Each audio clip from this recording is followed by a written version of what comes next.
This is God's word in Ezekiel chapter 3, verse 18, beginning verse 18. If I say to the wicked man, you shall surely die, and you give him no warning, nor speak to warn the wicked from his wicked way, in order to save his life, that wicked man shall die in his iniquity. But his blood I will require at your hand. But if you warn the wicked, and he does not turn from his wickedness, or from his wicked way, he shall die in his iniquity, but you will have saved your life. So you see, my friends, we have an obligation, a moral duty. Our duty from God's living word is to warn the wicked, evil, the sinner in general, of impending condemnation, judgment, and death. Otherwise, they will pay for their sins and their crimes. But also, God will hold us responsible for having failed to fulfill his commitments to preach the good word, God's kingdom, salvation, deliverance in Christ Jesus from both the fear of death and the fear of hell. Who is man? Who are we? Let us take a look at what God's word says in Psalms 8.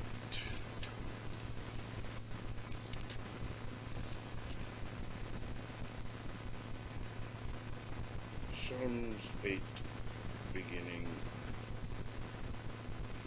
on verse 3. When I look at thy heavens, the work of thy fingers, the moon and the stars which thou hast established, what is man that thou art mindful of him, and the Son of Man that thou dost care for him? Yet thou hast made him little less than God, and dost crown him with glory and honor. Thou hast given him dominion over the works of thy hands. Thou hast put all things under his feet, all sheep and oxen, and also the beasts of the field, the birds of the air, and the fish of the sea, whatever passes along the path of the sea. O Lord our God, how majestic is thy name in all the earth. So you see, God knows our mortal biological flesh constitution. We were born today, we were not here yesterday. We live, we grow old, then we die, as if we were never here, and yet we have been here. That is the mystery of human life in this barren universe. But for the grace of God, we have life, albeit temporary, transient life, in mortal bodily vessels. Our ancestors, Adam and Eve, were deceived by Satan to disobey God, and we became mortal. Eternal life eludes us. We can only gain eternal life by believing in Christ, who rose from the dead and ascended unto the Father at his right hand of power. He is the door of the sheep. The only door to heaven, the only door to eternal life. Christ is the way, the truth, and the life. And no one comes to the Father but by Christ. So we are mortal, yet God has graced us with all the blessings of his divine providence. The earth and its resources, the sun and its radiation energy, the seasons and their bountiful harvests. All we do is just plant a seed into the dust of the ground of the earth, the soil, and a tree blossoms, and we harvest its nutritious fruits that fulfill our needs. We breathe the oxygen from the Earth's atmosphere. We don't lift a finger. In fact, as some have discovered on the Earth, they can just breathe, and it's okay. But that's not good enough. God has instituted labor, work. God gave us the apple tree, but we must have regulations, laws by which we can acquire private property to have farms, to grow food, to take them to market. And people have to be able to have a way of making money lawfully, justly, in order to buy the goods that farmers produce. Yes, you could sit under a tree and merely breathe, but the apple is not going to fall in your hand. Comes winter, it would have had shed its leaves, and you have no fruit to eat. Hence the necessity for granaries and barns and livestock. God has made a way for us to understand how to provide for ourselves and our families all year round. It took thousands of years for us to understand this. For the past 200 years, technologies that help human beings live on this planet have developed and grown to heights of complexity, quality, and functionality. But that did not come by accident. The Holy Bible was printed in the year Anno Domini 1611, because the printing press was invented a century earlier. Ever since then, as the knowledge of God's Word began to spread around the globe and the earth among all people, tribes, tongues, and nations, their understanding began to grow. Science developed, technologies sprouted, and look at us now, 2011, which is at its ending. We face 2012, a new year, a new century.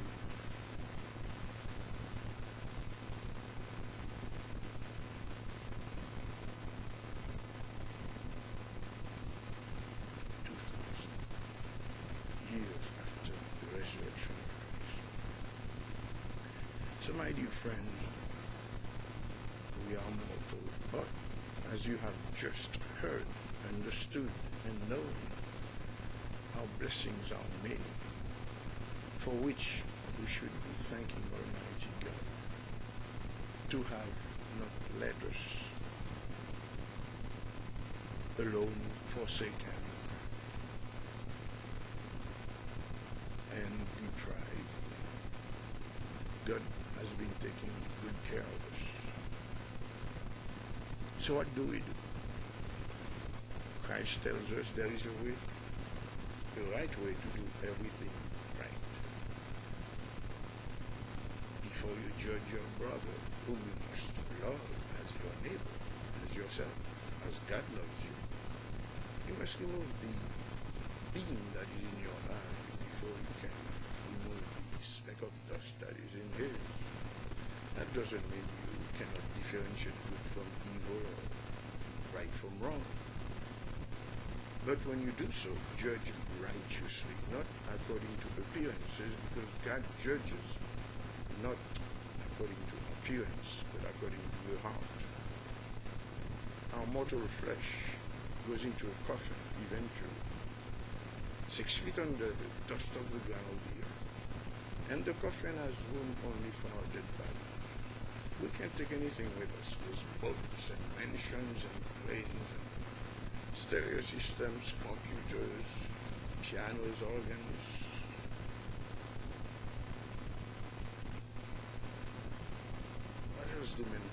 gold, silver, stock portfolios, CDs, checking accounts, saving accounts, money. No, we cannot take anything with us. You've never seen a U-Haul behind a hearse, have you? That's why. So, what matters in our existence, in our human life on the earth? Those eternal blessings, those intangible, inexpressible, unfathomable spiritual gifts that God has bestowed upon us because of our belief and faith in Christ. These things remain.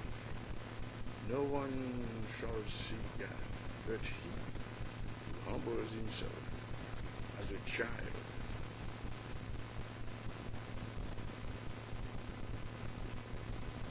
Such a person shall enter the kingdom of heaven and shall enjoy eternal life with all the glorious benefits and blessings that come with reigning by the side of Christ, unto whom all power, dominion, authority, and jurisdiction have been given by Almighty God, because he died in our place on the cross at Calvary more than 2,000 years ago.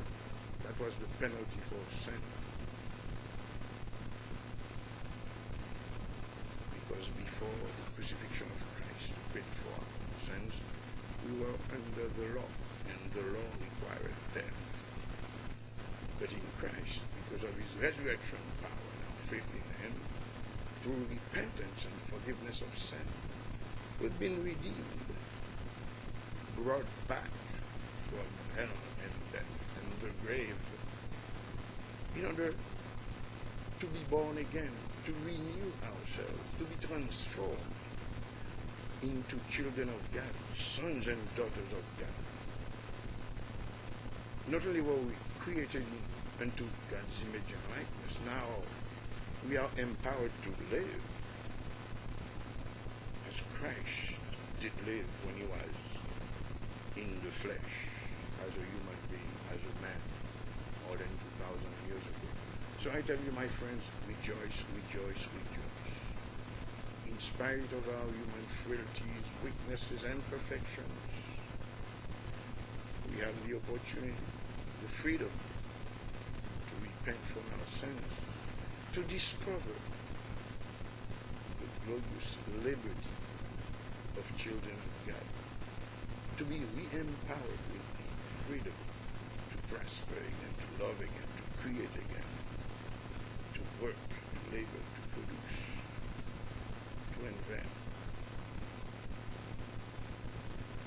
Yes, my dear friends, the kingdom of God is within you. The words I've spoken to you are spirit and life. For life is in the spirit, the flesh is of no avail. As the flesh must die, the spirit lives forever. As the body without the spirit is dead, faith without works is also dead. We walk by faith according to the spirit, not by sight according to the flesh. And therefore our faith is the victory that overcomes the world. Our faith is the substance of things not seen and the evidence of things hoped for. The new heaven and the new earth, Jerusalem from above. Even as we continue to enjoy our secured blessings of liberty to ourselves and our posterity, life, liberty, and the pursuit of happiness. God bless you. God bless the United States of America, the greatest nation in the world.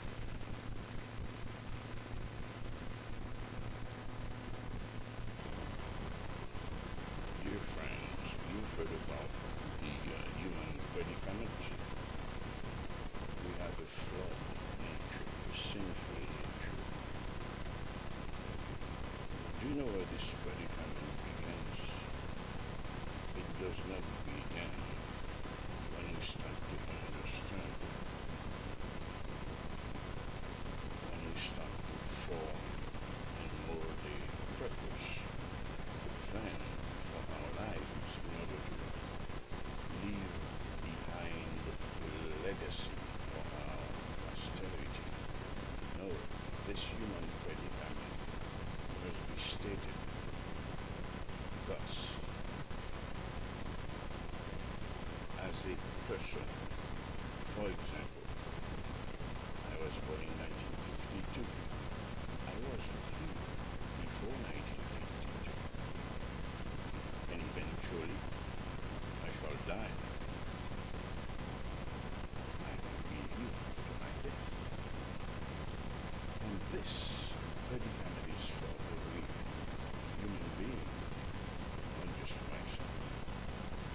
did we come from?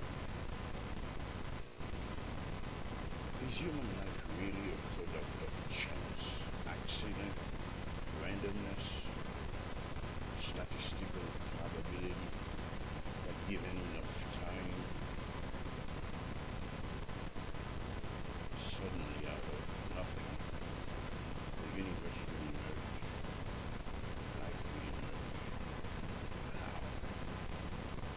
All those atheists and evolutionists who brandish these types of preconceived suppositions and assumptions and fantastic possibilities of chance never provide any specifically provable scientific truth to undergird or corroborate their assertions, which are really mythological fantasies.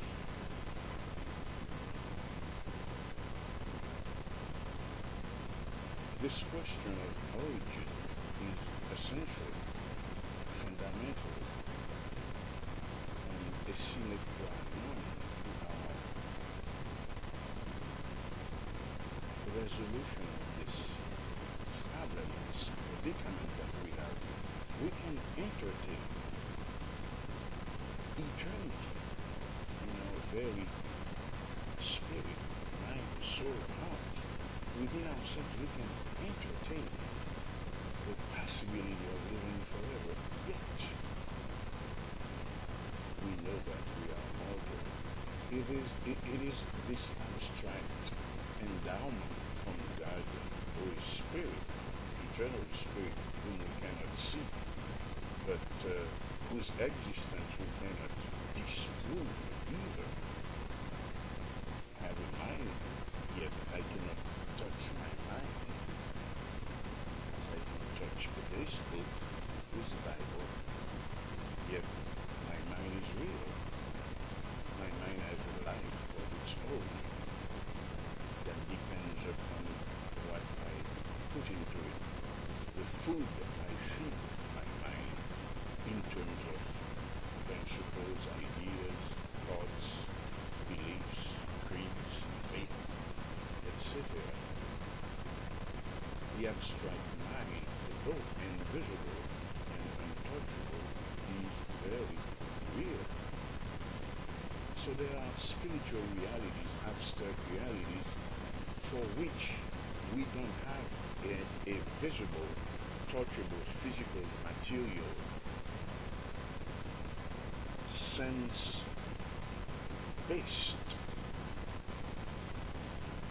validation process, yet they are very real.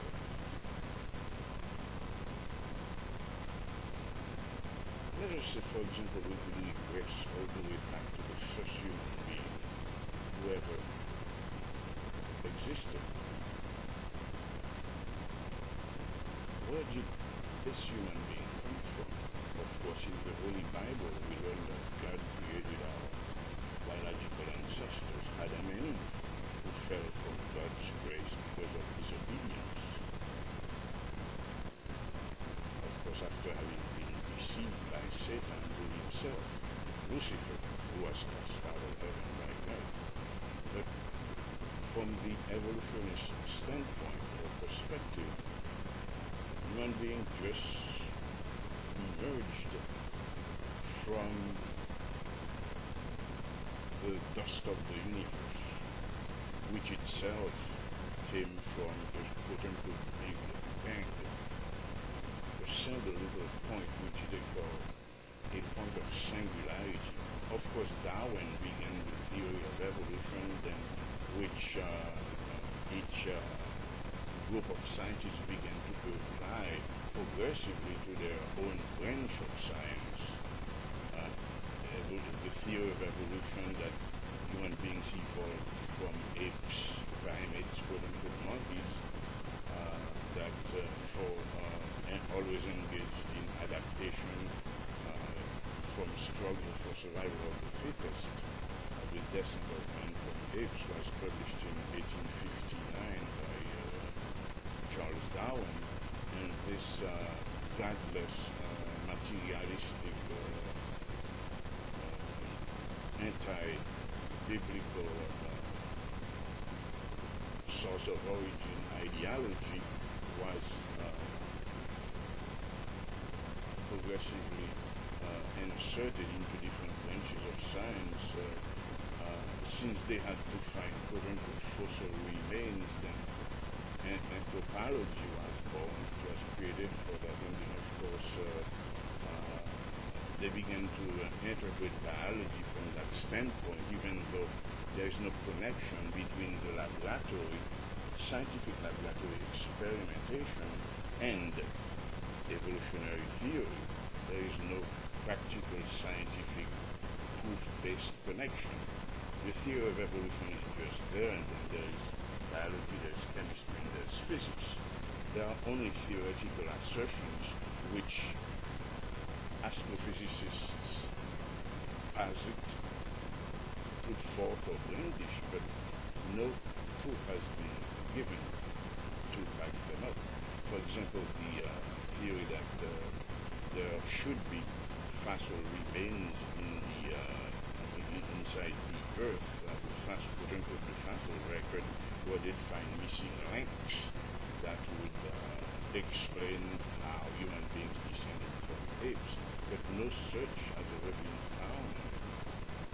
The apes are still here; they're not missing. And the Big Bang Theory, again, that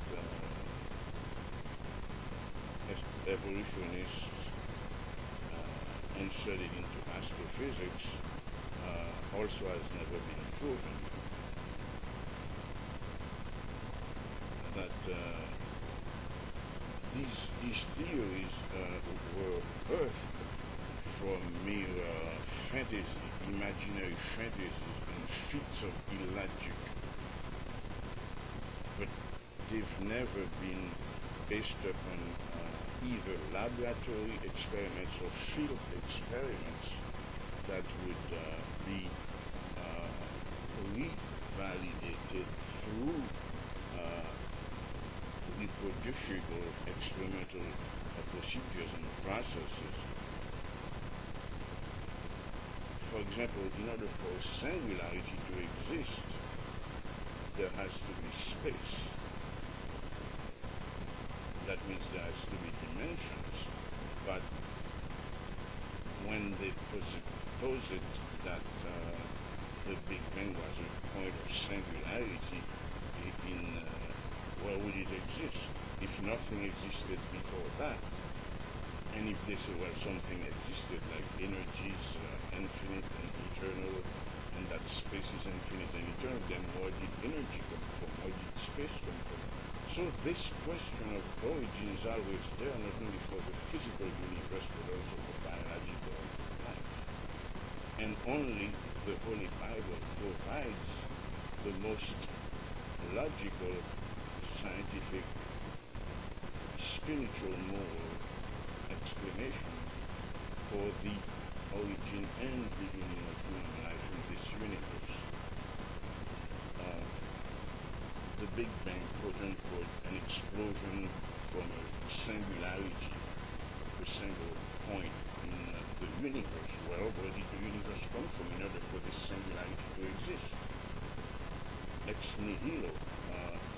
You say, well, everything came from nothing. Well, there has to be an explanation. Science demands cause and effect mechanisms, cause and effect consequences that prove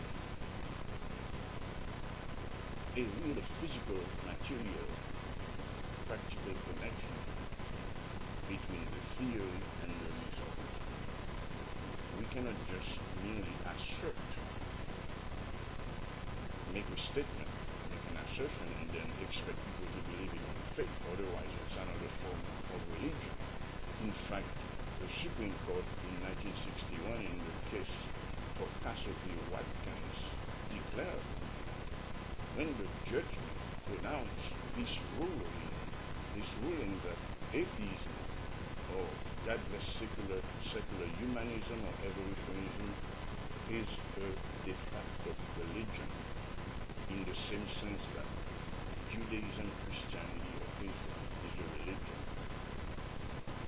Therefore, the theory of evolution is based merely on faith. None of its doctrines or assertions or principles has ever been proven either through laboratory experiments or field experiments. Yet we object to the veracity of the account of Genesis in the Holy Bible.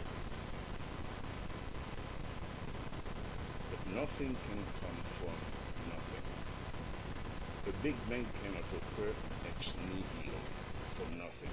There had to be something there, and if something is there in order to explode, then you have to demand and request and require. Where did that something come from in order for it to have a process, a physical, scientific process that would cause it to explode? They don't have an answer. They just assume it, and then proceed with all the other junk accumulated on top of that presupposition that has never been proven. Where would the Big Bang material come from with all its scientific laws and inner workings operating upon it that would cause it to explode? They don't have ex nihilo. We cannot accept that random chance or statistical probability or accident would produce the Big Bang. And of course, from this original presupposition that's never been proven, astroevolutionists proceed to say that, well, there was an explosion, and then it dispersed throughout space, and then parts of it cooled, and then that formed the planets, and then parts of it remained hot that formed the stars, and then through eons and eons of time, they agglomerated into galaxies and then solar systems, etc. And then suddenly, after billions and billions and billions of years, these inanimate material, physical things, dusts from exploding Big Bang residues would just produce organic molecules from which would eventually, given eons of time and probability and chance and accident, would produce organic molecules that would, again, after billions of years, perchance, agglomerate, consolidate, unite, copulate, reproduce, and boom, a human being or an amoeba is produced, or some bacteria is produced, mitochondrial bacteria, or some form of E. coli, or some other kind of animalcule, as Louis Pasteur will refer to them. Some organic little lifeline would be produced, from which, given eons of years, again, other species would emerge from the minutest organic molecule to the minutest form of life, and then etc., etc. Boom, the monkey, the apes, the primates, and then boom, human beings. That's a big fantasy that we cannot accept on faith. And Christians, whether Christian, whether a believer in God or a non-believer in God, no human being should accept such a fantastic, phantasmagoric fantasy of imaginary illogic as truth or fact without understanding and without being provided the validly proven scientific experiment to back it up in the laboratory experiment or field experiment, to back it up, which is the law, the principle, the foremost principle in the scientific method.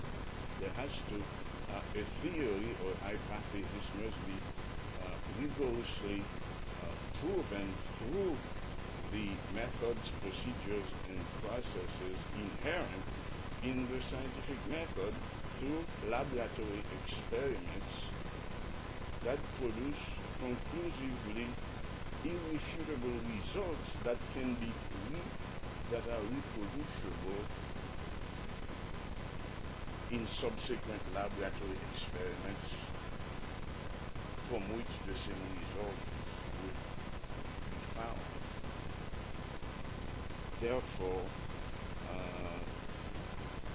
evolutionists, atheists, and the secular humanists cannot complain that we believe the Holy Bible on faith, because they do exactly the same.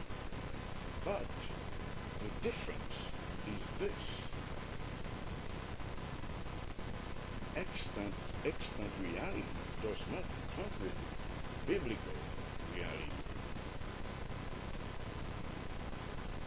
The laws of the universe agree with the biblical account.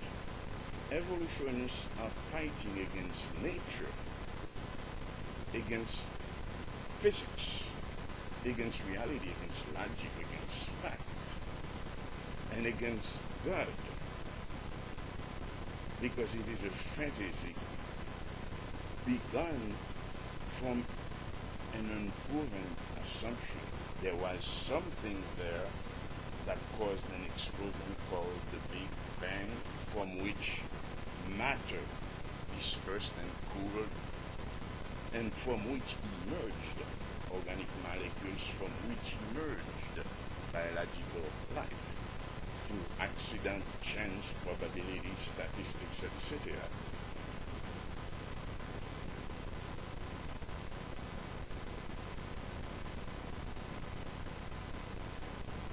Chance,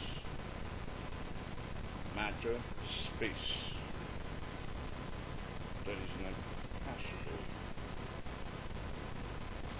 because we have to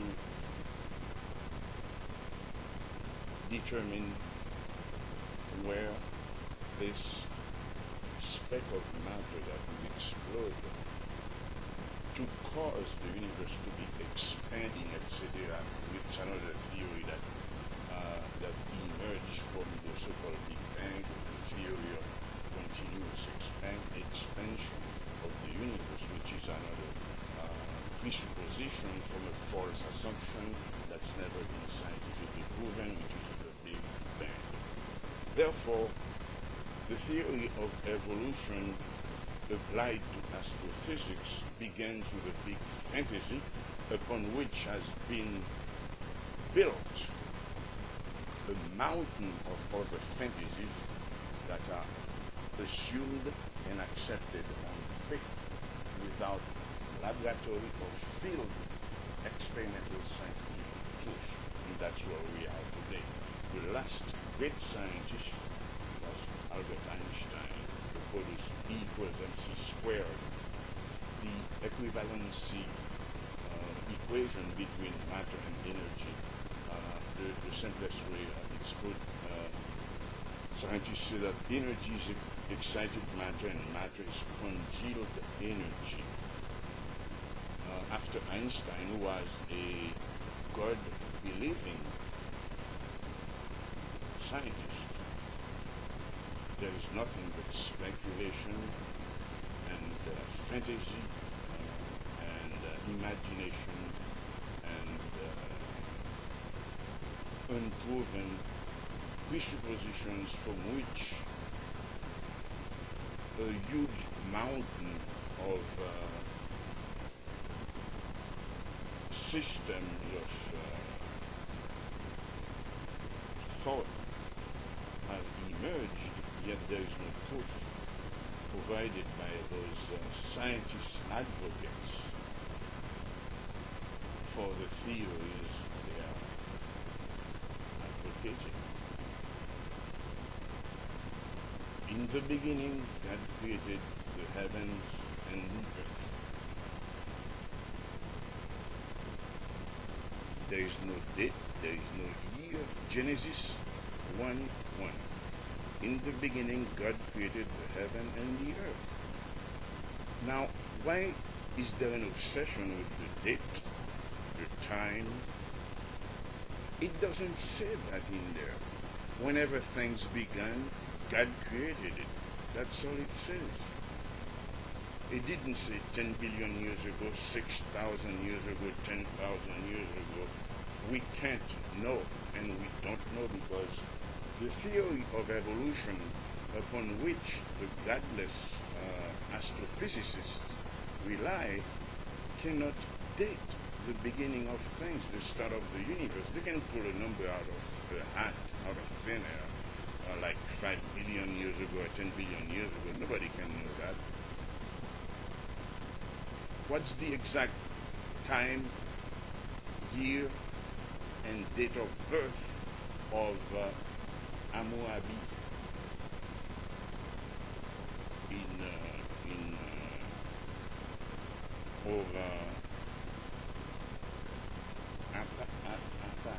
success or Plato? What is the exact time, date, and year of the birth of Plato or Aristotle or Moses or Jeremiah, Isaiah, or even Matthew, Mark, Luke, and John? We can't even determine these because we don't even have the archives for them or the historical records, let alone being able to devise a scheme that would allow us to know the beginning of all things when, again, as I said before when I began this course, I was born in 1952. I wasn't there before 1952. Of course, I came from the mind of God. God created me first in his mind and heart, then gifted me with this biological body through the union of my parents, the sperm of my father and the egg of my mom. That's the only way human beings come into being, to have life, biological life on this planet, in the universe. So, and human beings come into the world as babies. They have to be taught. Though we have the capacity to think, the capacity to speak, but we have to learn just as we have the capacity to walk. These are gifts from our Creator. But as babies, we have to be fed by our parents and clothed and washed by our parents until at 1 year old, the baby is able to start beginning to walk, etc. Then going to grade school, then junior high, then high school, and some of us go to college and beyond postgraduate education, etc.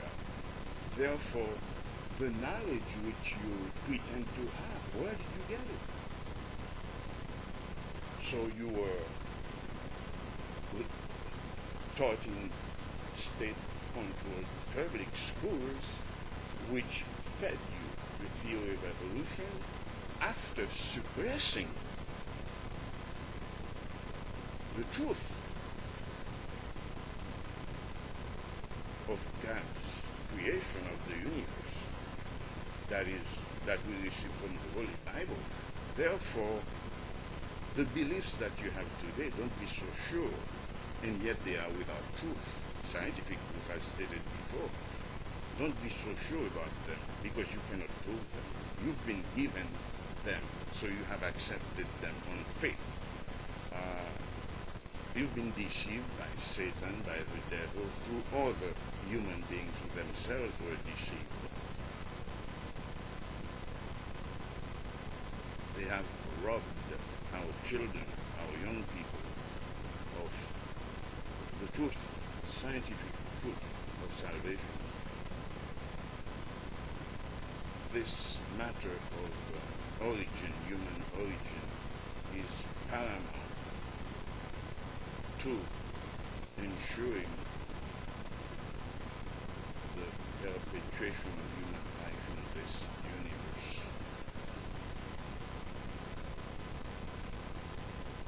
In school, children are supposed to have freedom of thought, yet they can't mention the name of God. Freedom, that which makes us human, above all other created creatures, beings on this planet,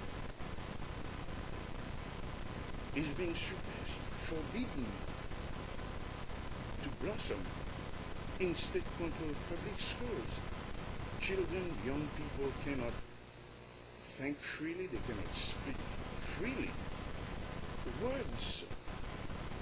In the beginning, God said, let there be light, and there was light.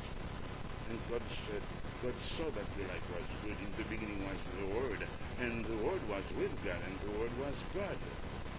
Human beings have the gift of thought, the gift of speech. This is the most spiritual of all blessings, the most abstract of all gifts, yet unseen, yet unphysical, immaterial, and unprovable by material schemes, processes of procedures, of logical validation.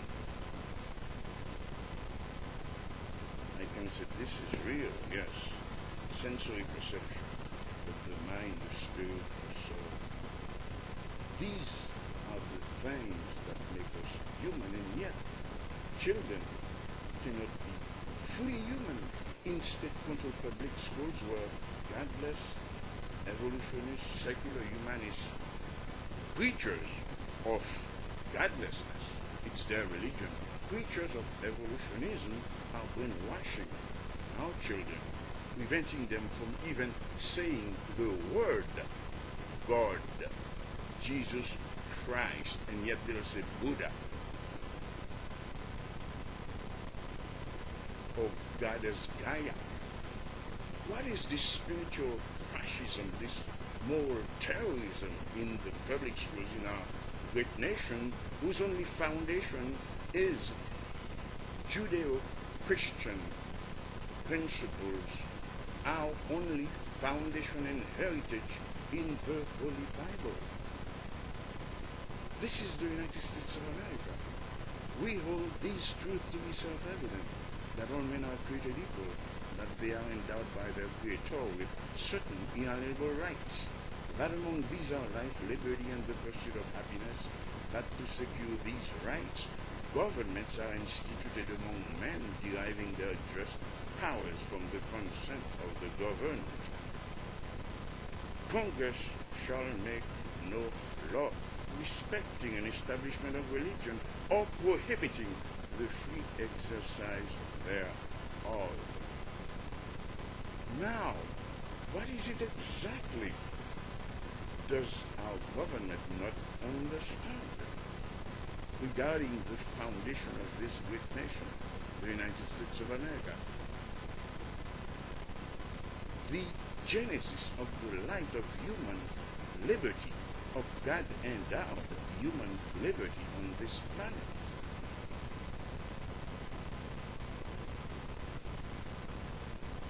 Therefore, we cannot accept on faith the unproven, unscientific, illogical, phantasmagoric, imaginative assertions of godless, secular, humanist, atheist, evolutionists. They have not proven that human beings, that the universe began from nothing, that the Big Bang occurred, that human beings evolved, quote-unquote, from apes, that there are indeed missing links, or there is, quote-unquote, adaptation, and that animals are engaged, quote-unquote, in struggle for survival of the fittest. Remember, my dear friend, Charles Darwin died. He's buried in a cemetery 6 feet under the dust of the ground of the earth. Every form of life on this planet is mortal.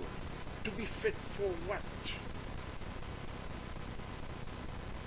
So you can have a philosophy, a doctrine of military conquest against those who have not yet developed the means of equal military power in order to confiscate their resources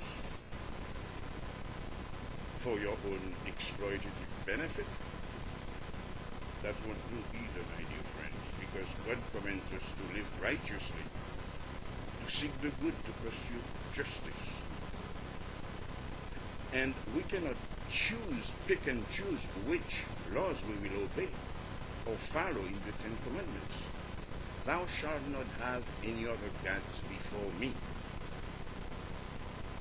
The God of the Holy Bible, Judeo-Christian morality, Judeo-Christian spiritual principles of right and wrong, and of good and evil, which are universal to all human beings on this planet. All human beings want the good, the right,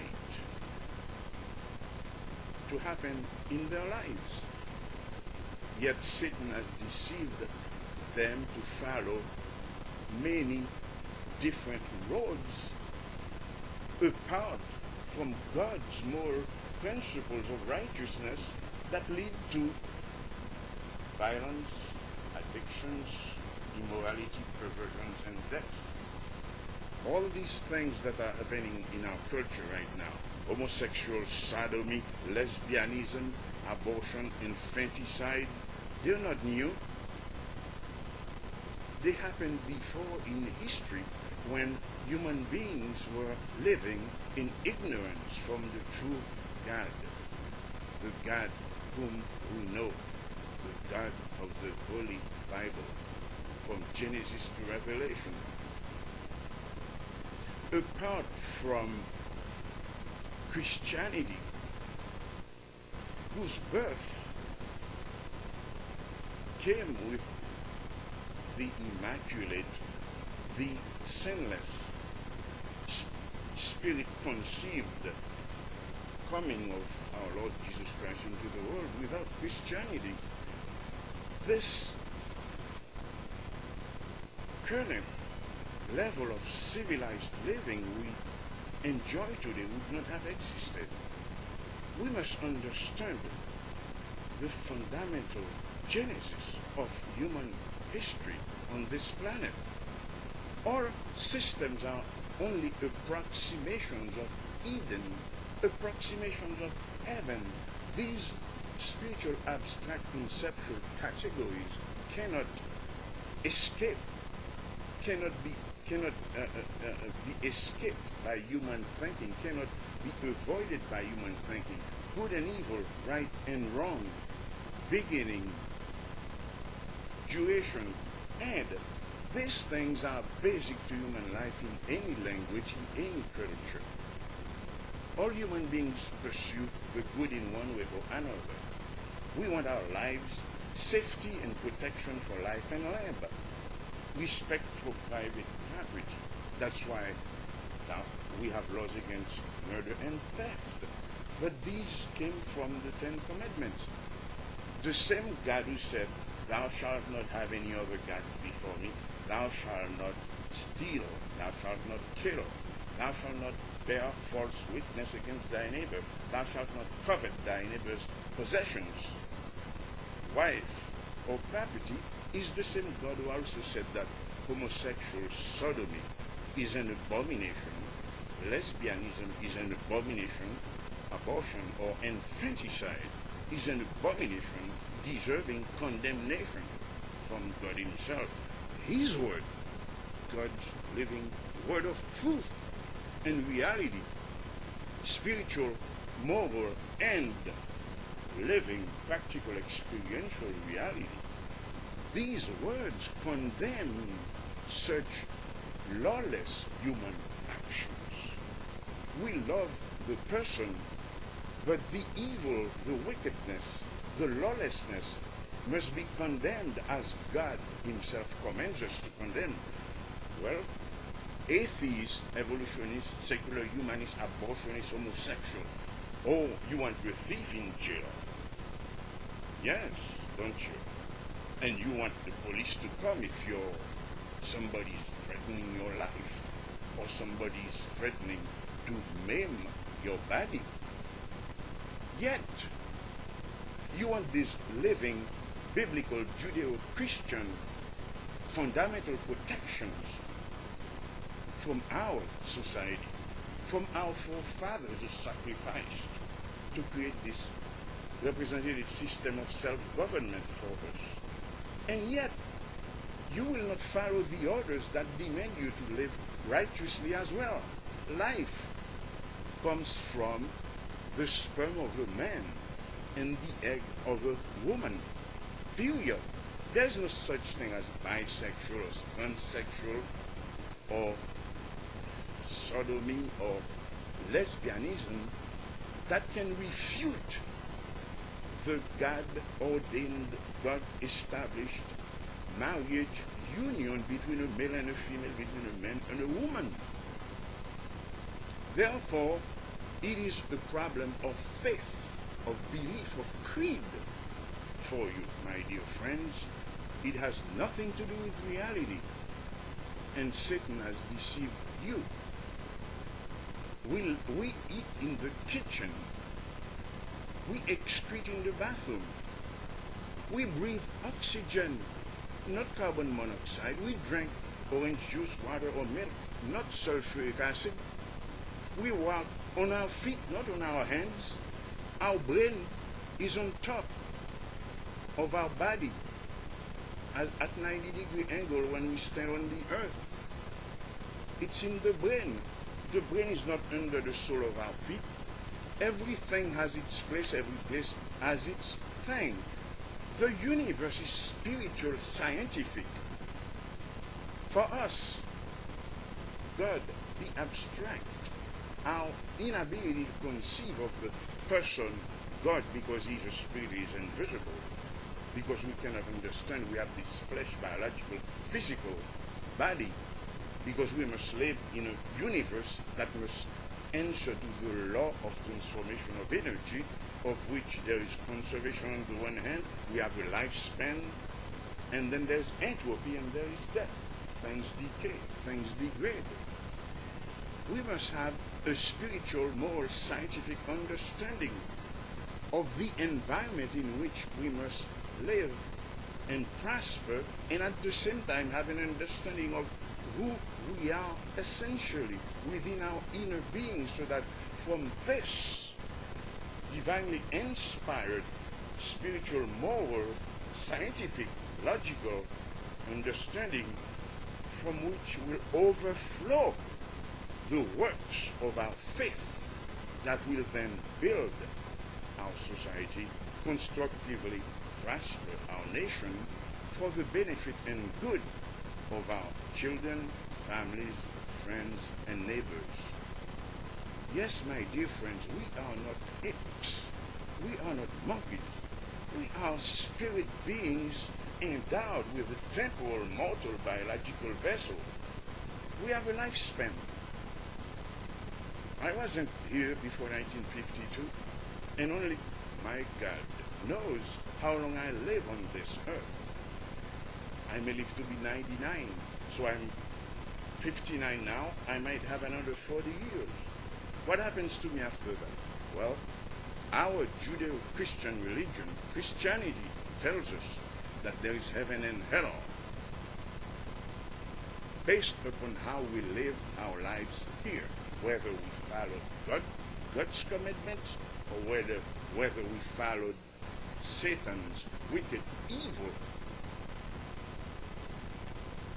patterns of actions and activities and creeds and beliefs on the earth, which destructively impact our children, our families, our friends, our neighbors. Therefore, the Holy Bible is a spiritual, moral, legal, scientific, in the same manner that there is heaven and hell, the heavens and the earth, the mind, the body, the spirit, the flesh, the abstract, the concrete. In that same manner, there is also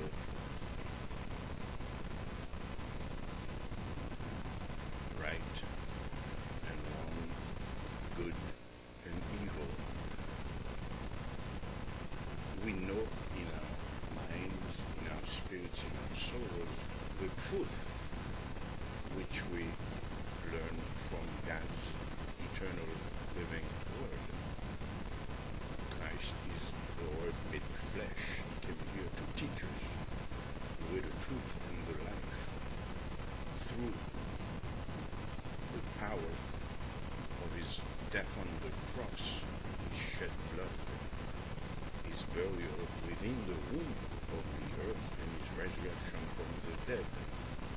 In the same way that a seed is planted in the soil and develops into a shoot, a tree that produces fruit for our nutrition, Christ is the seed of righteousness, the seed of faith, the seed of liberty, the seed of justice, all the good that we desire within our hearts, from God, from our lives, from our relationships.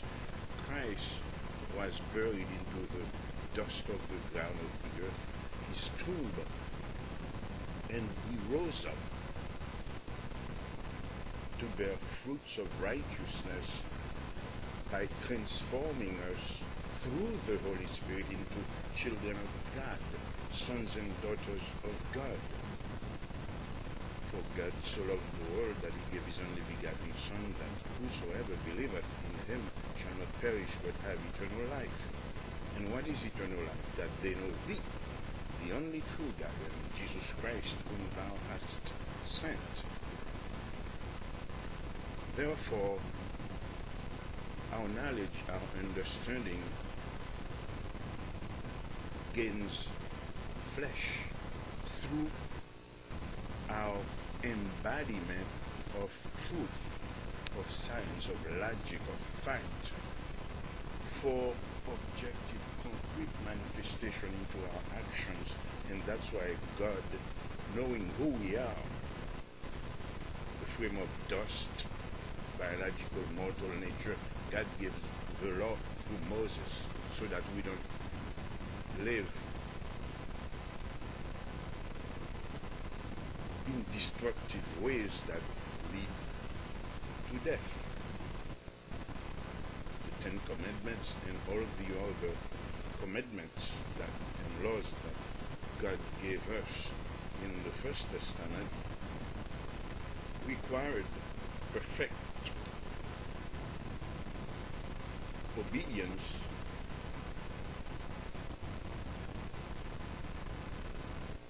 lest the people perish. Sinfulness, disobedience required death, and Christ came to fulfill that law willingly in our place, in our stead. And when he finished his work of salvation and redemption and freedom on the earth, he said, Father, into your hands I commit my spirit. It is finished. Forgive them, for they know not what they do. The Apostle Paul reminds us that if the rulers of the age knew, they would not have crucified the Lord of glory.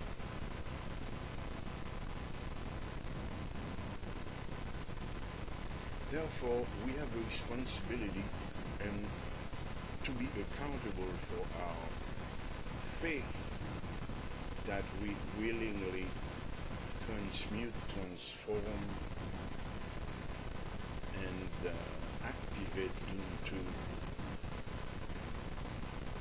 behavior that affects not only our own well-being, but also the welfare of our neighbors or others. And the Holy Bible is spiritual scientific in the sense that all spiritual laws and moral commandments that God gave us, they yield a specific action, activity, conduct, behavior in the same sense that a physical law, the law of physics, such as the law of gravity, would yield a specific event, such as throwing a rock and having it fall on the ground.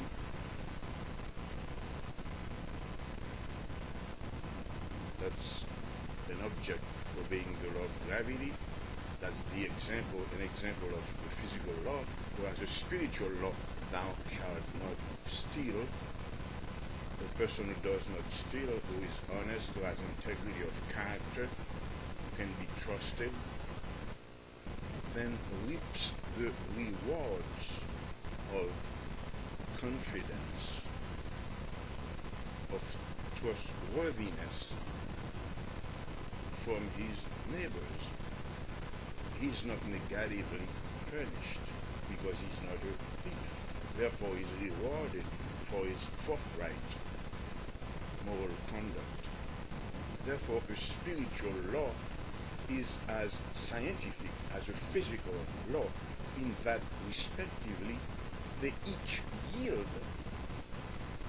the purpose, the objective, the result for which they were activated.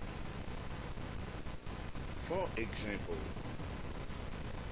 there is no such, as I've said before, I've explained, physical, genital, reconstructive, cosmetic surgery does not change a man's genetics, nor does it change a woman's genetics. DNA of a female remains female, whether the female gets plastic surgery to change her appearance, whether that female gets surgical reconstructive surgery of her genitals, whether that female cross-dresses, wears men's dresses, men's clothing such as pants and shirts and tie and suit, whether that female gets a haircut, masculine haircut, etc., and whether that female pretends she can talk herself into believing that she's a man, or gets others to flatter her or to help her live a lie that she's now a man or a bisexual or transgender. Right now we're speaking as adults, mature adults, in words of truth, speaking the truth in love so that everyone can understand. For example, Rene Richards, I believe he was a man who thought he could become a female through genital reconstructive surgery and through wearing women's dresses. But that did not change his DNA. Quote unquote, Rene Richards was living the lie that he was a female and getting the flattery and positive approval of friends and family and neighbors who were complicitous and duplicitous in helping that man live the lie that he could become a she simply through thinking or irrational verbal or mental convolutions of illogical reasoning. He never became a female.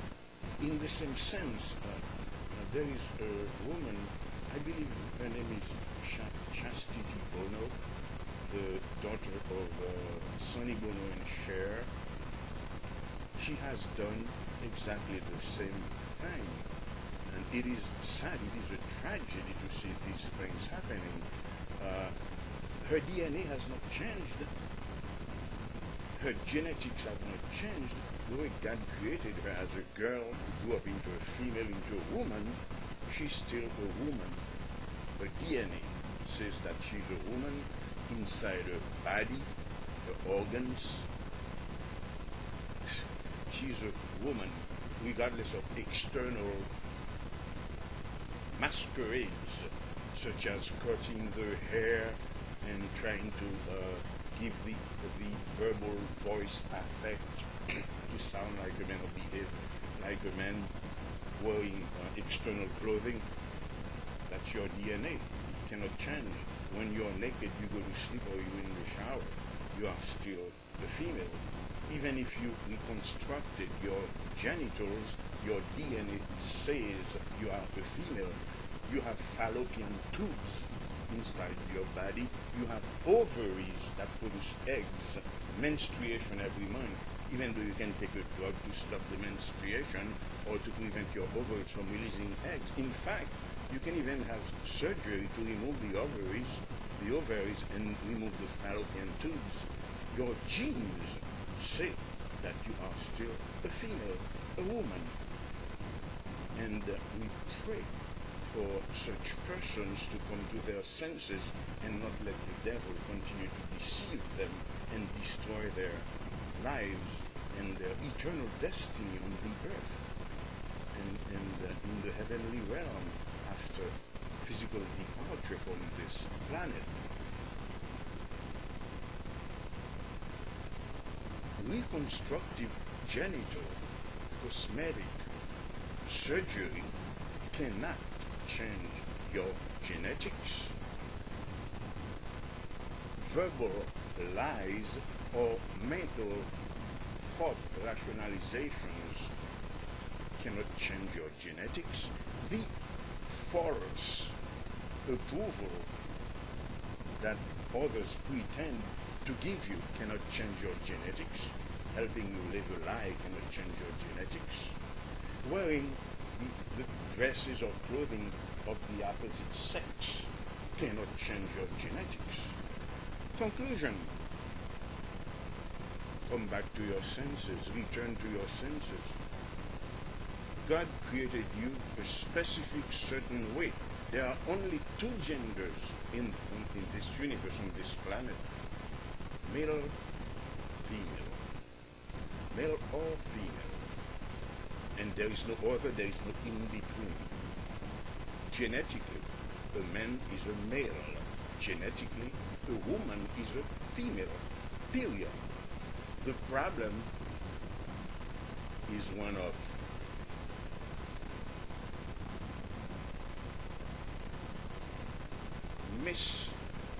misperception due to rationalized excuses for having fallen prey to satanic, demonic, spiritual deception and moral delusions. These people who call themselves homosexuals and practice the abomination of sodomy, and lesbians who pretend that they can be males or so-called transgender or etc. What else do they have? These things are just verbal words putting letters together in order to deceive themselves and other people. There's nothing gay. I have a French dictionary here. Gay rights. What does gay mean? Well, this is a French dictionary. Let's look at the word gay. For example, we are all adults. Christ commands us to speak the truth in love so that we make sense. God is not the author of confusion, but of peace, as in all the churches of the saints. Gay means happy, from what I understand.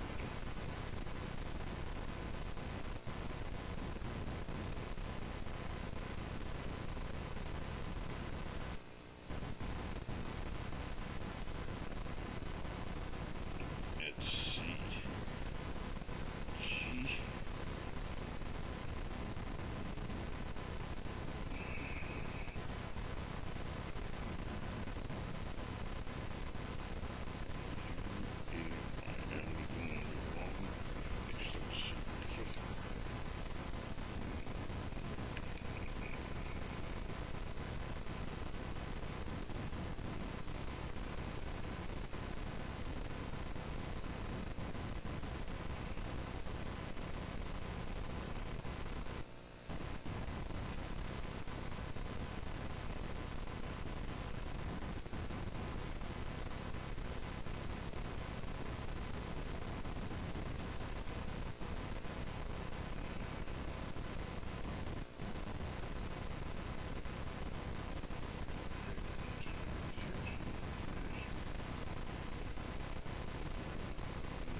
seems to be a problem. See, okay, I've got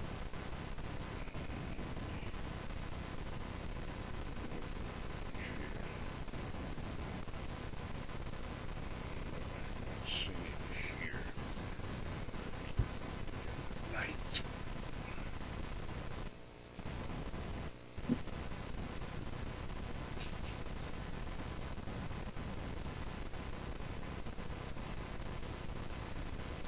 Okay, let's see.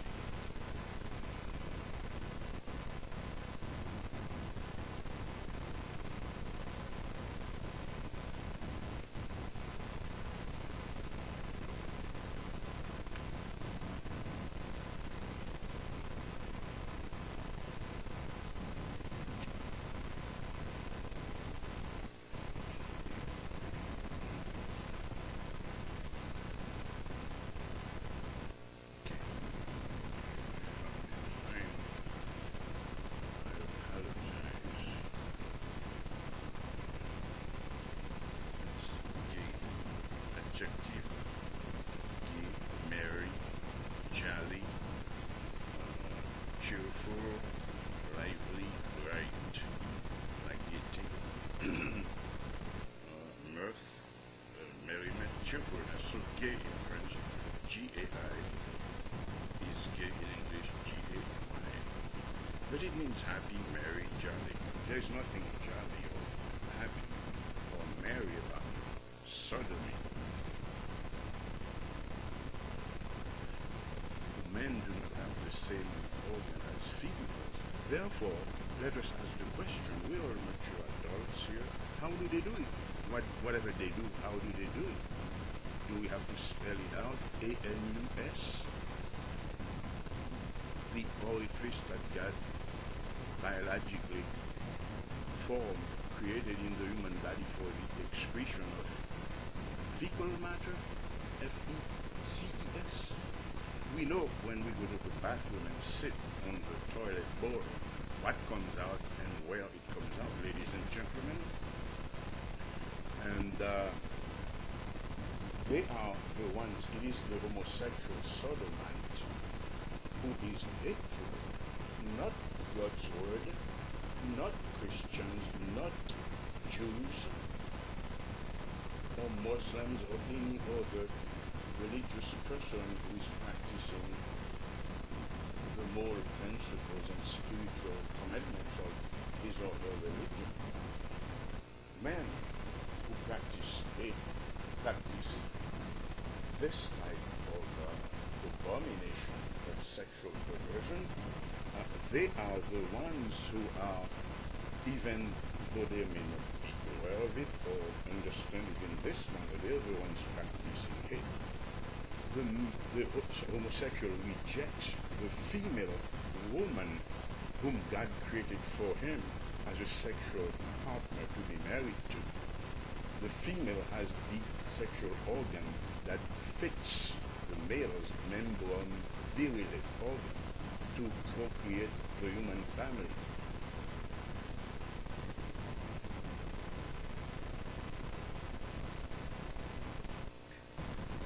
It's anti-female. Sodomy is anti-female. It's anti-woman. For two men to engage in such an abominable act is to reject women. It's anti-life. It produces disease, illness, death, and it does not produce life. Human life comes from sperm and an egg. The sperm belonging to the man, the male, the egg belonging to the female, the woman. That's the way it is, just like electricity has positive, negative. Man, woman, male, female, sperm, egg. And sodomy, homosexual sodomy, I said it's anti-woman, it's anti-life, it's anti-children. Here is a homosexual who rejects the female, the woman, the female human being with whom he can have a child, and yet he fantasizes, he pretends he can adopt. Whose children do you want to adopt? So he can or she can become like you? You don't have that right. God forbids it. And human law, all religions, prohibit it. So God creates woman for the man with whom the man can marry and have children, and yet the man becomes homosexual. He rejects the woman, the female, yet he wants to adopt children. Why don't you just marry a woman and have your own children? Yet you're looking for other people's children to adopt, while you reject life, you reject women, you reject children. You can never be a family.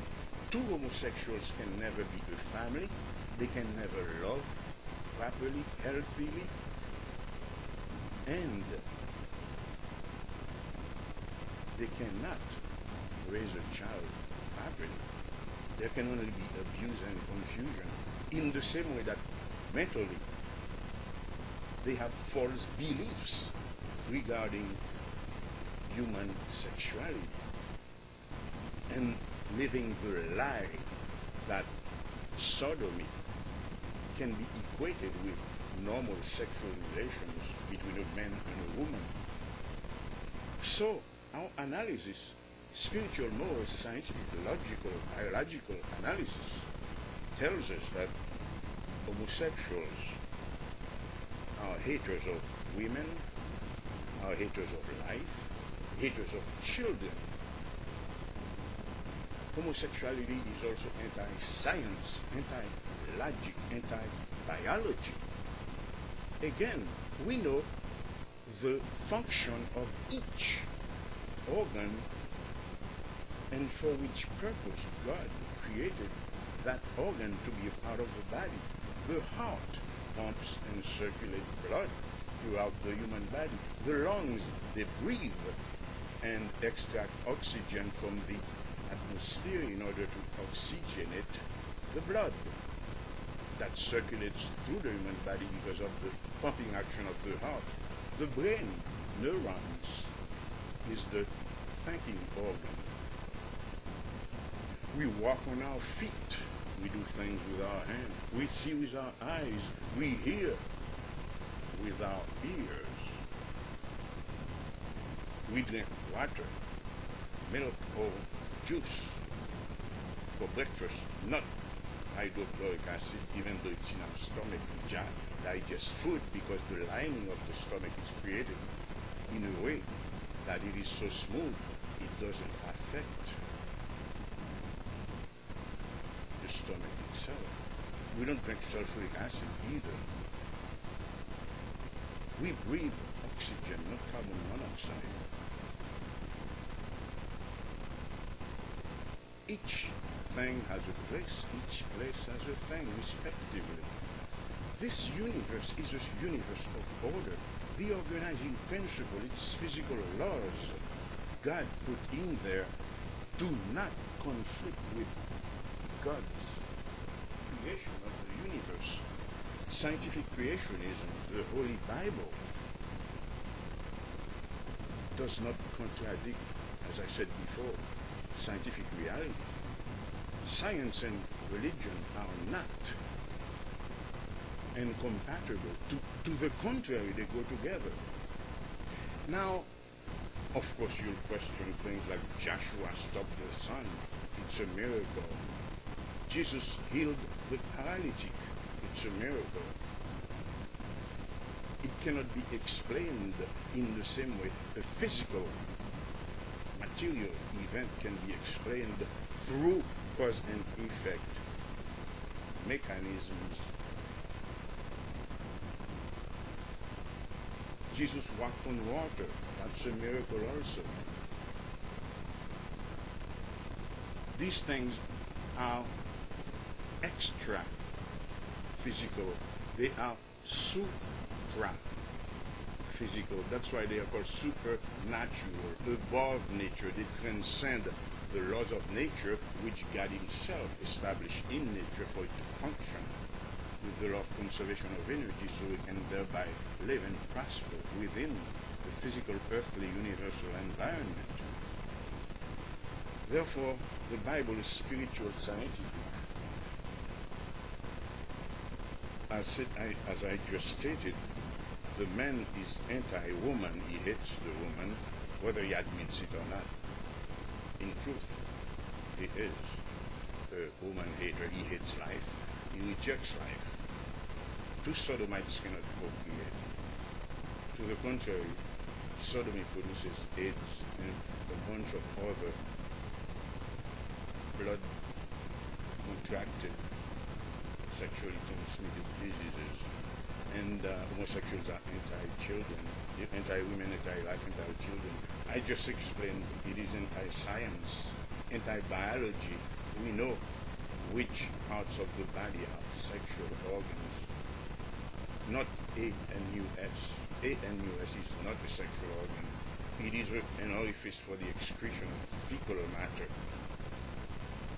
Homosexuality is anti-sense, anti-logic. It cannot be rationalized by any form of thought. They cannot put words together, A, B, C, D, E, F, G, etc., G, A, Y, that's gay, as a substitute, a surrogate word that would mask the condemnation and the guilt and the judgment they deserve, in order to remove the moral offense and the repugnant abomination of the act. No, that won't do, ladies and gentlemen. A horse is a horse in any other language. Sodomy, homosexuality, is not gay.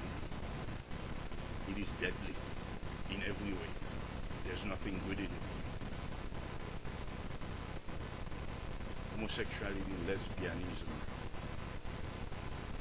they are anti-life, anti-children, anti-biology, anti-science, anti-logic, anti-sense, anti-common sense.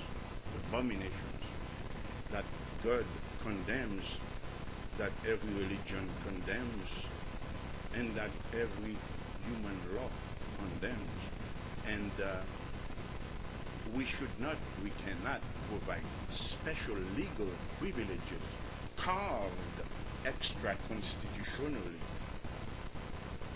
illegally, in recognition of such unnatural and abnormal abominations, unnatural, abnormal behaviors. They are not even sexual behaviors.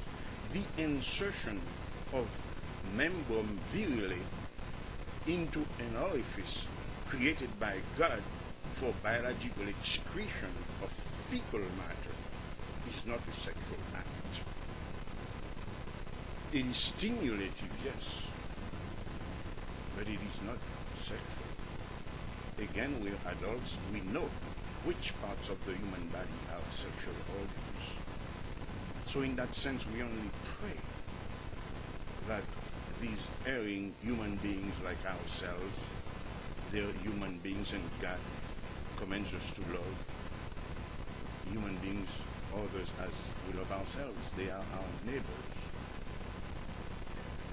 Still, God is righteous, holy, perfect, and just and faithful in obeying his own laws, his own commandments, and in being who he is, as God, creator, judge, sovereign, authority above all things, heaven and earth, abstract and concrete, spiritual and fleshly.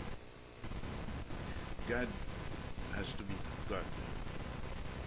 And words put together, strings of characters put together to rationalize abnormal and unnatural behaviors cannot change this reality in our lives. In the same way, our laws cannot change to accommodate such unnatural, abnormal, destructive, deadly behaviors for the sake of a minority. The extreme minority in our midst. These are called immoral, lawless, abominable behaviors that deserve not only God's condemnation but also human condemnation. So that there is a change in behavior, so that homosexuals and lesbians can rejoin the human family with sobriety of mind, lucidity of thought, soberness of spirit, with a more righteous heart. Repentance is not cowardice. Repentance is courage. Forgiveness is freedom. Transformation, spiritual moral transformation of the inner person. That's empowerment to begin again a new life. In Christ we are a new creation. The old has passed away and the new has come in the likeness of Christ himself, who came here to teach us how to live godly even though in mortal biological flesh.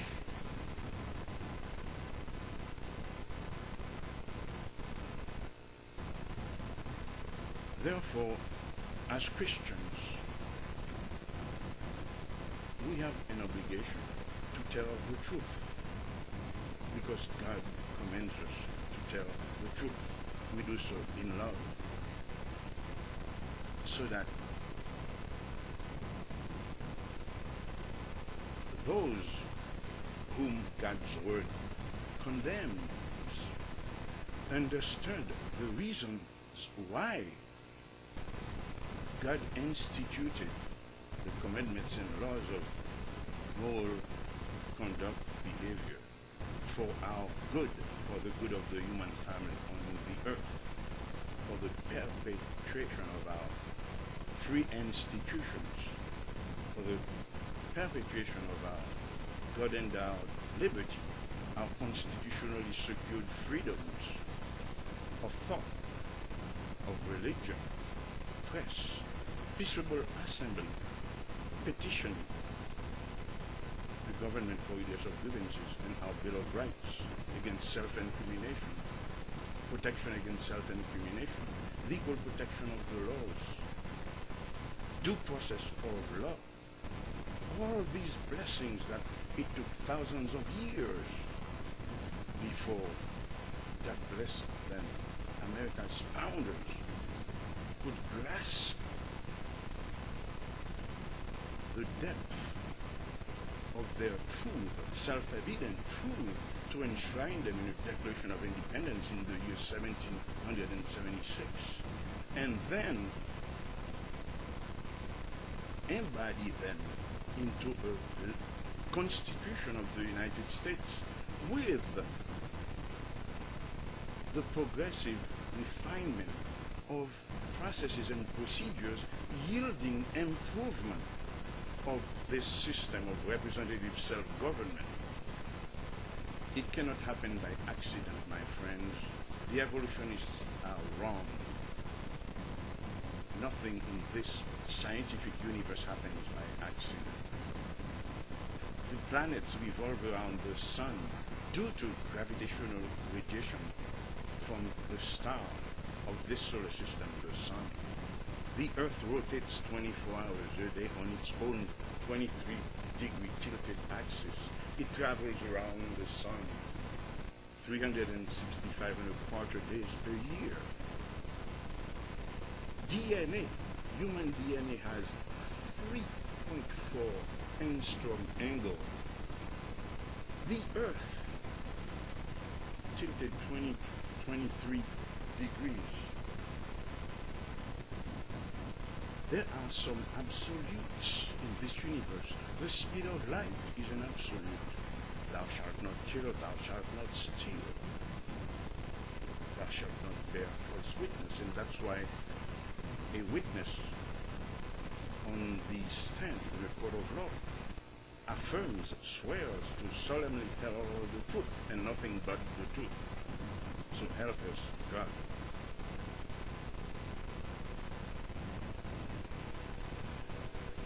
Everything has a place and a purpose, and every place has its own thing. That's the spiritual law of moral sanity and the scientific law of physical reality. So, accordingly, we do not consent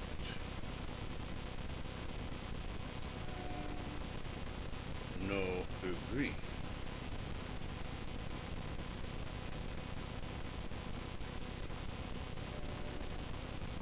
to this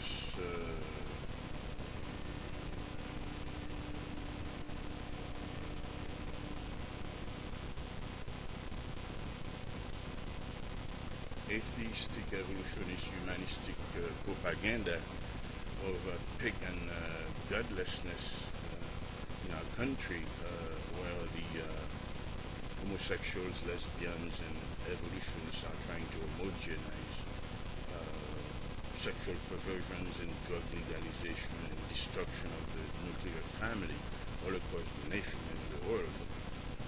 We do not consent to this evolutionist pagan agenda that wickedly purpose to equate us with apes and monkeys in order to despoil us of our God-endowed, inalienable, constitutional, substantive, and due process rights.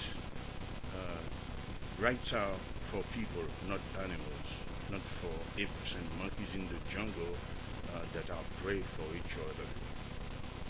Human beings run our government, human beings run our businesses and charitable institutions. Everything that happens in our society is administered or accomplished or performed by another human being. Apes are either in the jungle, in circuses, in zoos, or already dead prey for other animals like themselves. Therefore, we're not going to play this game, which is not really a game. Life is serious business.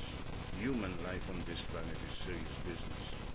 Therefore, we cannot accept or approve or agree to any abstract, conceptual, philosophical scheme that would enter the minds of our children and young people in order to sabotage our eternal destiny on this planet to prosper righteously, justly, and lawfully as God Himself has already guaranteed and secured for us in heaven and on earth through the miraculous works of America's forefathers, who declared universally once and for all that our inalienable rights come from Almighty God, not from mortal men, not from mortal flesh, who end up in the cemetery grounds 6 feet under. Otherwise, if our rights came from men, when men died, so would our rights. But God Himself cannot die. He's eternal. He's a spirit being. And that's why America's forefathers, with the wisdom from God, enshrined these self-evident truths in the Declaration of Independence in the year 1776. Once and for all, that human rights transcend mortality. Civil rights, human rights, legal rights, all rights pertaining to human living on the earth in this universe transcend mortality, sinfulness, and entropy in the physical nature of the universe. So accordingly, we cannot consent to this apish evolutionist Darwinian mentality that equates human beings with animals, with apes, or with monkeys in the jungle, because these animals cannot have quote-unquote rights. Rights are for people, not for animals. By the grace of God, we can domesticate pets. We have livestock. that we nurture as food for us. We cannot fall in love without food. We cannot. Human beings cannot love a cow or a pig or a chicken so much that he starves himself to death while worshipping that animal. Therefore, we're mature adults, psychologically, emotionally, we have come to understand in this day and age what is healthy thinking for the perpetuation of the human family on this earth, on this planet, in this universe. As stated in the Declaration of Independence, God endowed us with inalienable constitutional rights, and our government, whose powers must be just powers derived from the consent of the governed. From our consent, government only has limited granted constitutional powers. Amendments 9 and 10 to the Constitution of the United States reserve all the rights that are yet to be listed. All these rights are reserved respectively to the states or to we, the people. And what are the states except local people, our neighbors, in their communities, in their neighborhoods? A nation is a big family of individual families, as a society is a big family of individual citizens, of individual persons. Excuse me. We are created in God's image and likeness, not in the image of the beast, not in the likeness of the ape or the monkey. We are spirit beings in a mortal biological vessel. And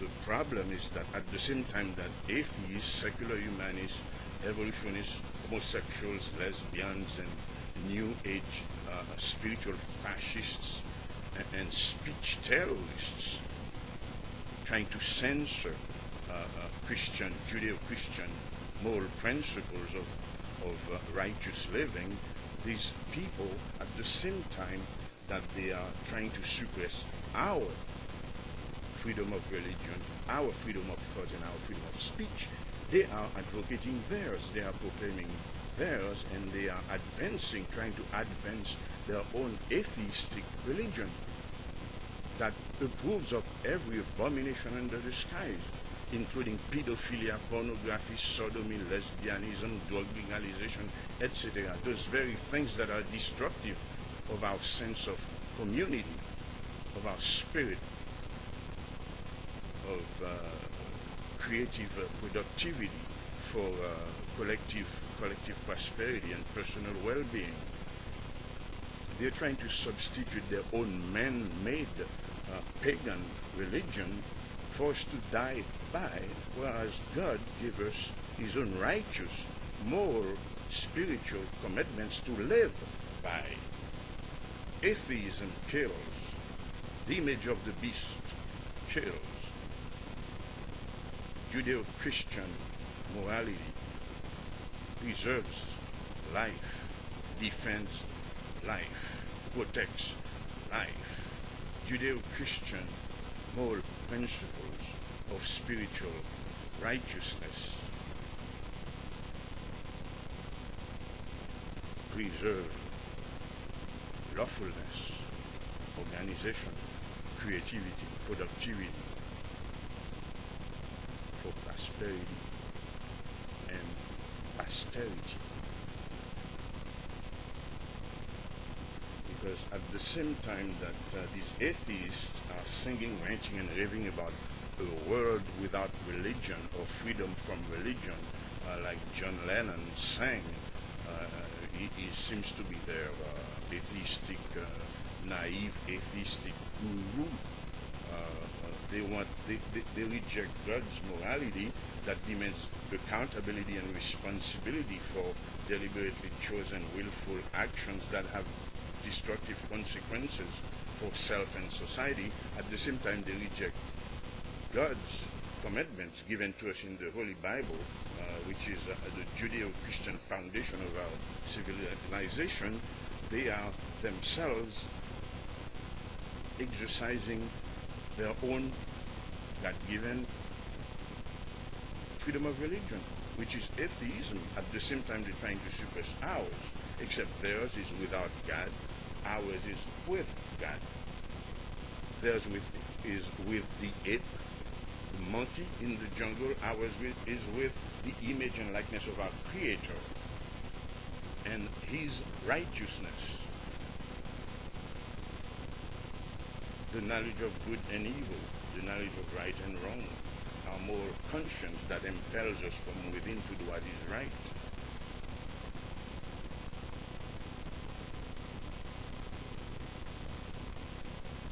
They cannot be advocating atheism, their own religion, which the Supreme Court declares to be a religion. Secular, godless atheism is a religion.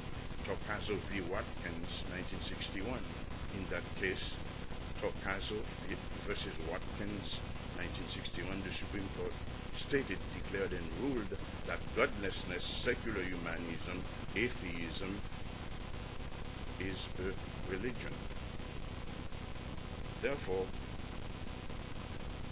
they're exercising their constitutional rights of freedom of thought, freedom of speech, freedom of religion, while trying to suppress ours.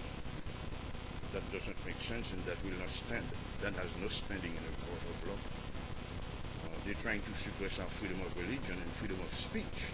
So they just fantasize they'll get God out of the way, they'll get Christians out of the way in order to engineer a national landscape of lawlessness, hedonism, and immorality, so that they can practice their demonic trade of sexual perversions and drug legalization that will destroy families, children, young people, our neighborhoods and our communities. They fantasize this world without religion, while at the same time trying to suppress our God-given liberty and freedom of thought, freedom of speech, and freedom of religion to practice our own religion freely. That has no standing in the court of law. That will not stand the test of law, the test of logic, the test of morality, the test of religion, or the test of science. Atheists, evolutionists, homosexuals, lesbians, and abortionists are trying to deceive us into surrendering our God-given First Amendment rights to freedom of religion and freedom of speech, while they themselves are exploiting the U.S. Constitution to promote their own agenda of godlessness, hedonism, lawlessness, sexual perversions, and infanticide, abortion, prostitution, homosexuality, lesbianism, and death. Get the gusto out of life. You only live once. No, my friends. We live once in biological flesh on this earth, but our spirit is eternal. We either go to heaven or hell. In the same sense that there is eternity, when we die, the physical universe stays here. The earth continues to rotate on its own axis and revolve around the sun. That's the physical manifestation of eternity in the heavenly realm. In the same sense, our temporal life here is a manifestation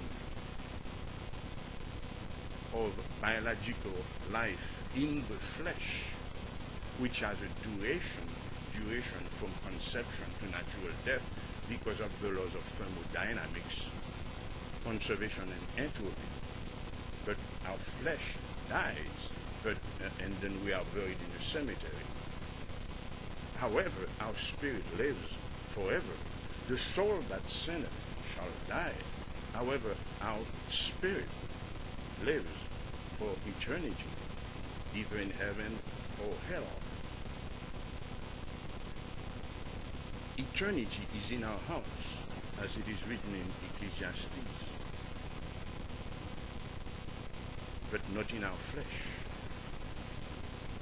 because of biological thermodynamics. Apes are beasts in the jungle, but we the people, we are human beings created unto the image and likeness of God, and these inalienable constitutional rights are written, declared for us human beings, not for these animals in the jungle, apes and monkeys who are prey for each other. Therefore, we cannot consent to this homosexual, lesbian, atheistic, evolutionist, secular, humanist agenda trying to suppress our substantive and due process constitutional rights. Equality under the law. We have security, the equal protection of the laws to practice our own religion freely as well, without obstruction from any individual, group, or level of our own government.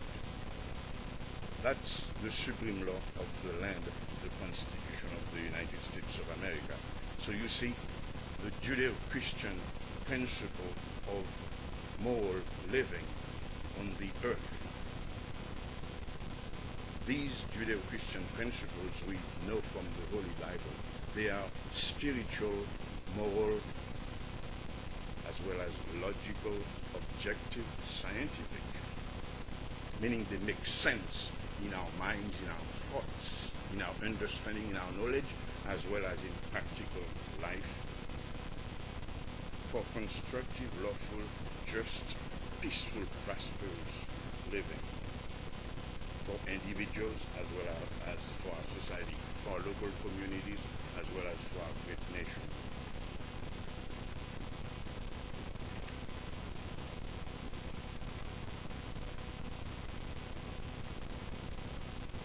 We're thinking beings. We are spirit beings in mortal bodies. Charles Darwin was a mortal human being like we are. He died. He went to the cemetery. Therefore, he cannot have any eternal, conclusive, settled point of view, principle regarding our destiny on the earth. Only God has such power, has such jurisdiction, dominion, and authority.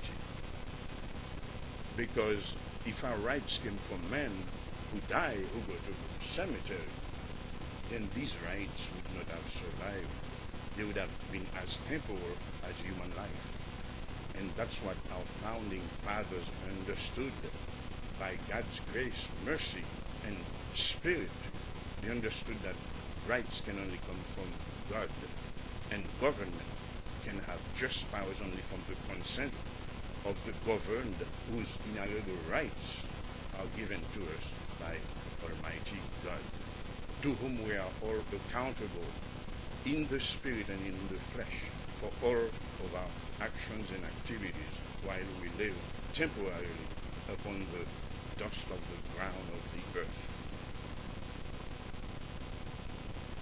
Darwin, the mortal man, cannot eternally settle once and for all who we are, what we must do, and how we must live. Only God qualifies as life giver and author of our inalienable constitutional rights. God is our creator.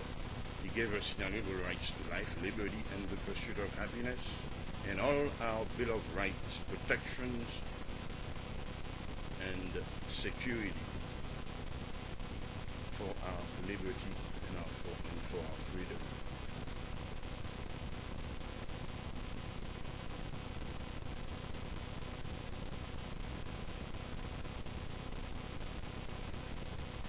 Again, there cannot be anything, that's why we insist on helping all of you understand that there is no such thing as a thought crime or as a speech crime.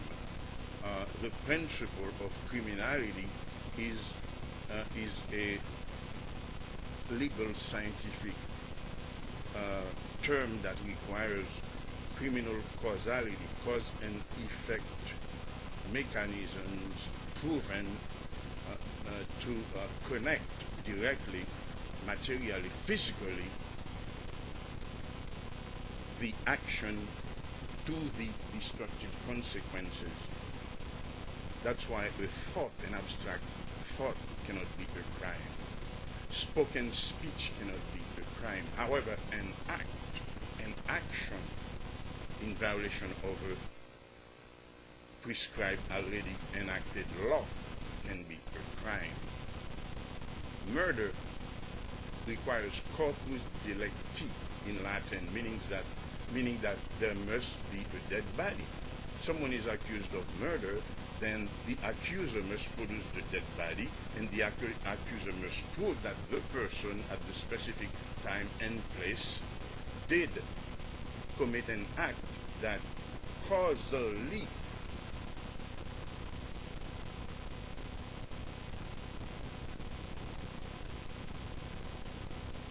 destroyed that person's life. Speech has no direct connection to any action. Thought has no direct connection to any action except within that person's body. I can say, sun, or I can say, light bulb, turn off. Nothing happens. But I flip a switch. I take an action, it happens. And if that switch is connected to a power supply, then it shuts down the power supply. But my thought saying that, book, move, that's what you see in Hollywood, fiction movies. That doesn't happen in reality. Book, move. Book, burn. That doesn't happen, but if I take the book, I move it myself, then that's an action. Or I take the book and put it in the fire, then it burns. So it is in the same sense that an abstract thought cannot be a crime with destructive consequences for others, at which time a specific law or provision of a specific law is triggered for application to physical, material, visible, cause and effect human behavior. Therefore, this nonsense about speech crime, hate speech, hate thought crime, speech crime, or hate speech, while at the same time they're promoting sodomy, lesbianism, and are advocating pedophilia, homosexuality, and pornography, and prostitution, and drug legalization. Who is injurious? Who is being injurious to the human welfare and the well-being of our citizens and neighbors? They are, not us. To the contrary, everything we try to do is beneficial to self and others in our nation, in our community. Therefore, the truth must be spoken in love, but the truth is the truth. God is spirit. God is not a monkey, a statue, or a piece of wood or clay. But God is spirit, and he must be worshipped in spirit and in truth. And when we love our neighbor not just in speech and in word, but also in truth and in deed. If I know my neighbor is going to get burned in hell or in a fire by playing with the fire, then I let my neighbor know. I inform my neighbor of the consequences of his actions, and in order to prevent him from hurting himself. And that's why we Christians who practice our Judeo-Christian principles of righteous morality endeavor to not only be faithful to our Christian beliefs, but also to practice our religion in accordance with our inalienable God-given substantive and due process rights for the benefit of our children and our community and our great nation. And that's why we would encourage all these atheists, evolutionists, and homosexuals, lesbians, etc., to reconsider their system of advocacy by which they are practicing their own God-given liberty and constitutionally guaranteed freedoms, while at the same time they're trying to suppress ours that cannot stand. We're trying to open your eyes to the gravity of the situation, because too much is at stake here. Monkeys and apes do not have constitutional rights guaranteed and secured by the Constitution of the United States. We do. That means we come first before the monkeys. God bless you all, and God bless this great nation, where God-given liberty was conceived, was formed, was established, and birthed and ordained by Almighty God, the United States of America.